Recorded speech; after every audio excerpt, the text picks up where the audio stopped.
Hi all, welcome to the next video for machine learning classes. In this video, we are going to see the basics of Gaussian or normal distribution. So the Gaussian distribution, that is a fundamental probability distribution in statistics and machine learning. So the Gaussian distribution or normal distribution, that is actually a function of mean and standard deviation. So we have seen what is a mean and what is a standard deviation in the previous video. If you haven't watched that, just watch it first and come to this video. Then only it will be clear and understanding. Okay. So the probability distribution curve, it's for a continuous random variable, and if it's a single variable x, if the probability distribution that's for a single variable, we are calling it as univariate distribution. Univariate distribution. And if you have two variables x1, x2, we call it as bivariate distribution. And if it's for a large number of variables, we call it as multivariate distribution. If it's a vector, we call it as a multivariate distribution. So the probability distribution function. First, we are going to see the probability distribution function, Gaussian distribution for a univariate. So this equation f of x is equal to 1 over square root of 2 pi sigma square e to the power negative x minus mu whole square over 2 sigma square. So we can see the parameters in detail here. Mu is the mean and sigma square is the variance or spread of the data. Sigma is the standard deviation. This equation represents the probability density function of a univariate, the case of univariate distribution. Okay. So mu is the mean, sigma square is the variance, and sigma is the standard deviation.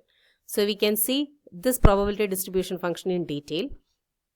That describes this Gaussian distribution for univariate, that distributes a continuous random variable whose values are symmetrically distributed around the mean. You can see this graph, this mu is the mean, and we have certain properties for this graph. We can see here it shows 34% and here 34%. That is approximately 68 to 69% of the data of this continuous random variable that will be distributed along the mu plus or minus 1 standard deviation. So I have written the explanation here. The distribution that is perfectly symmetric, the distribution is perfectly symmetric around the mean, and around 68% lies within mu plus or minus 1 standard deviation. 95% lies within mu plus or minus 2 standard deviation, and around 99.7 lies within mean plus or minus 3 standard deviation. Here you can see this is 34. So this value is approximately 68 to 69%.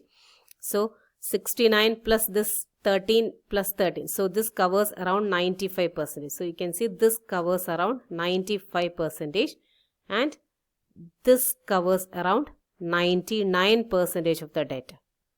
Okay. So that is the peculiarity of Gaussian distribution.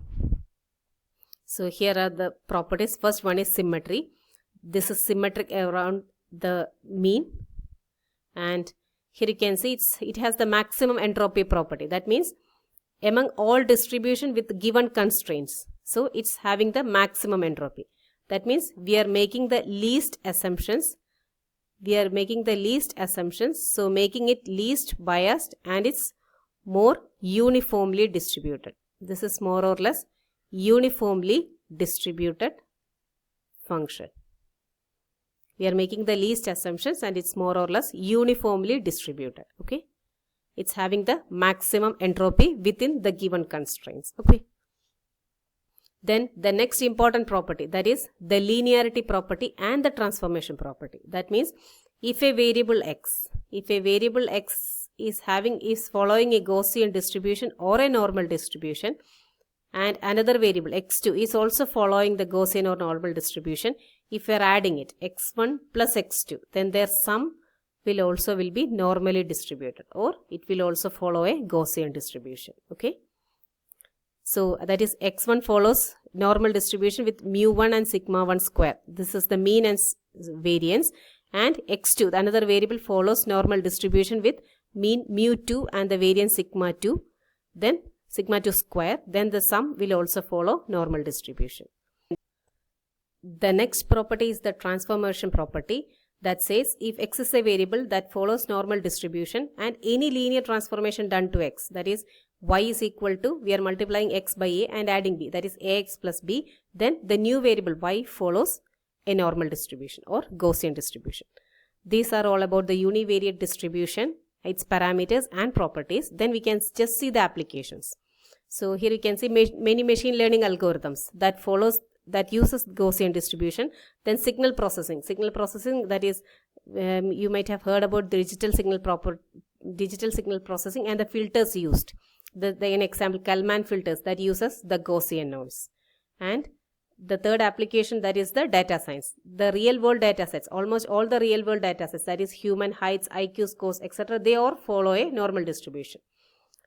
So next is about multivariate Gaussian distribution. Multivariate Gaussian distribution, that is almost same as the univariate, only the variation is that instead of a single variable x, we are taking a vector, a random vector x.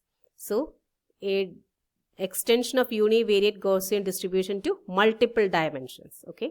So if we have a d-dimensional vector that follows a multivariate Gaussian distribution, then the probability density function that is given by this one. That is here earlier for a univariate function it was 1 over square root of 2 pi sigma square e to the power negative x minus mu square divided by sigma square. So here you can see instead of square root of 2 pi sigma square it is d, that is the multivariant. That is here earlier it was 1 by 2, now it is d by 2. Instead of 1 it's univariate, the multidimensional d, that is instead of 1 that is square root it's d by 2, and instead of sigma square you can see sigma square is the variance.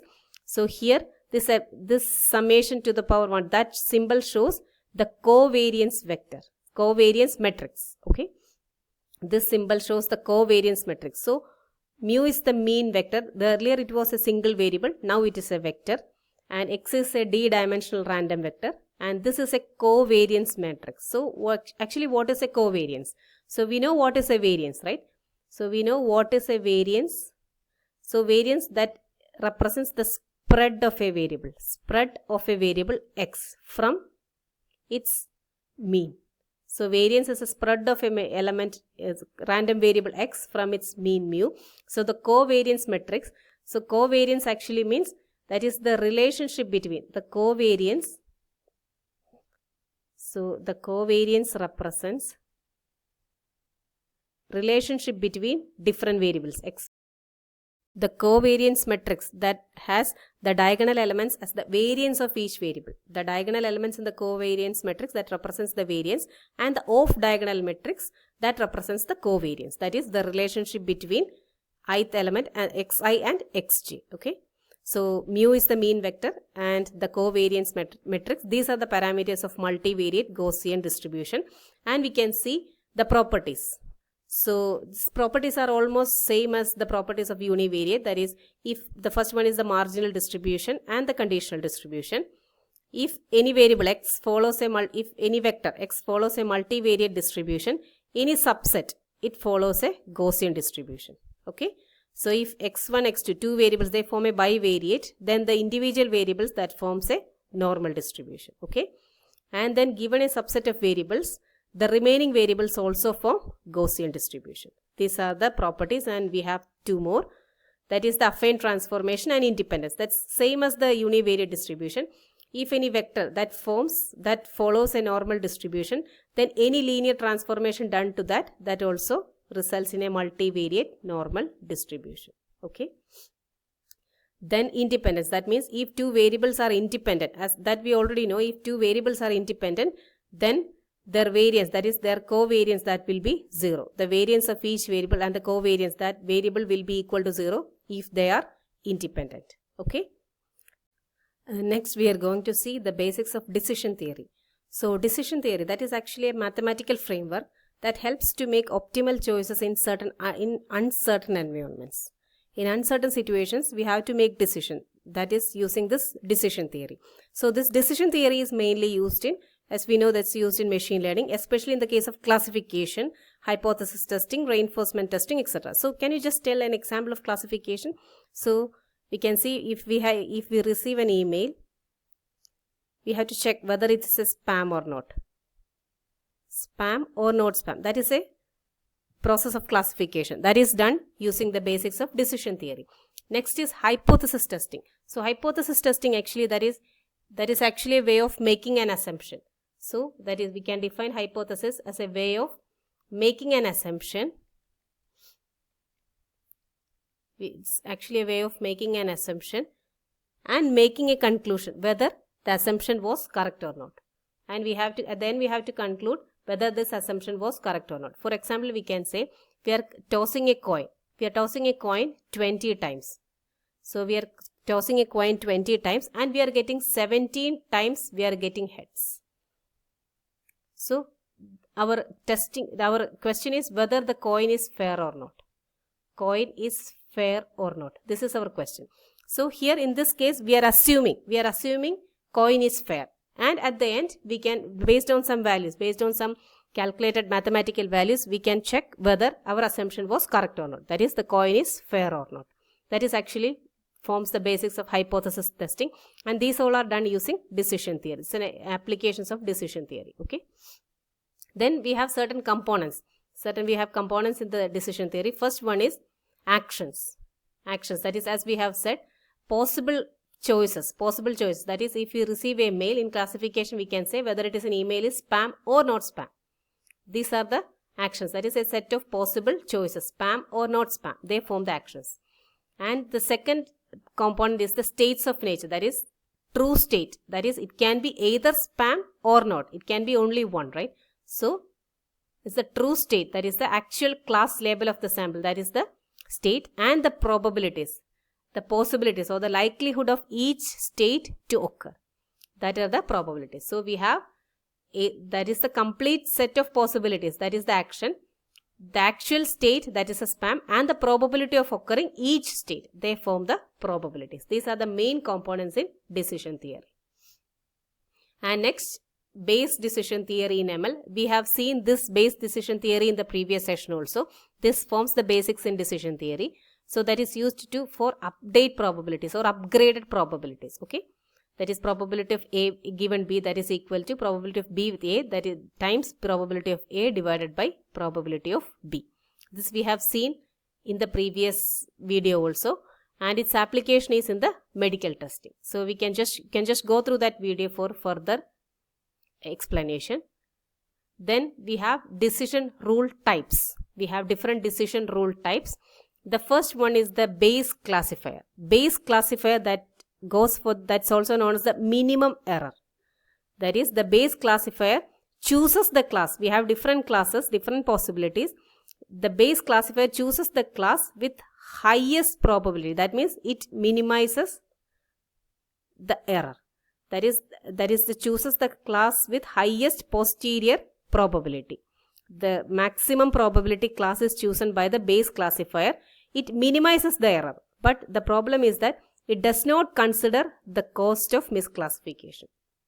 If some error occurs, it does not consider the cost of that misclassification. That is the drawback of this base classifier.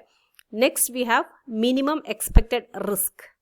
Minimum expected risk, that is, that classifier chooses the class with minimal loss. Okay. So that means with minimal loss. That is, it's useful when the errors are more costly. Errors are more costly, false negative. That means a person with a disease that's not diagnosed. For example, a person is having a disease that is not diagnosed. That forms false negatives in medical diagnosis. False negative means a person is having a disease but it is not diagnosed properly. So some errors, they are more costly. If a person is not having a disease and he is diagnosed, that means the error test shows with diagnosed that is less prone to some failures compared to false negative in the case of medical diagnosis. Okay. Then the next rule is the maximum a posterior estimation. That is the maximum value. That's also choose the most probable hypothesis. The chance of most occurring, the most probable hypothesis based on prior knowledge. That is the third rule in decision theory. So we can see the types of decision theory and its application also. This we have already seen classification to check whether is in email belong to a particular class. That is, it separate classes, whether it belongs to spam or not spam, whether it's a call is a spam or not spam. Then the hypothesis testing, null hypothesis versus alternative. That is, null hypothesis is our assumption, and alternative hypothesis, whether we had to reject this or accept this. That is based on hypothesis testing. And anomaly detection. That's especially used in medical diagnosis, whether it's a false positive or false negative trade-off. Okay. Then these are the examples that we have already seen in detail. Email as spam, that is false positive. That is, what is false positive, as we have seen earlier. Classifying an important mail as spam. This is costly in this case. But in the case of medical diagnosis, you can see the negative. You can see the comparison here. False negative, that is failing to detect a disease. This is at high risk. But in the case of email, false negative, that is less costly compared to false positive. In medical diagnosis, false negative is having high risk. It's more costly compared to false positive. False positive is incorrectly diagnosing a healthy patient. That can be at low risk, because after getting the result, there can be another check also. In that case, it can fail. That is at a low risk. But in the case of false negative, failing to detect a disease, it's having more risk compared to false positive in medical diagnosis.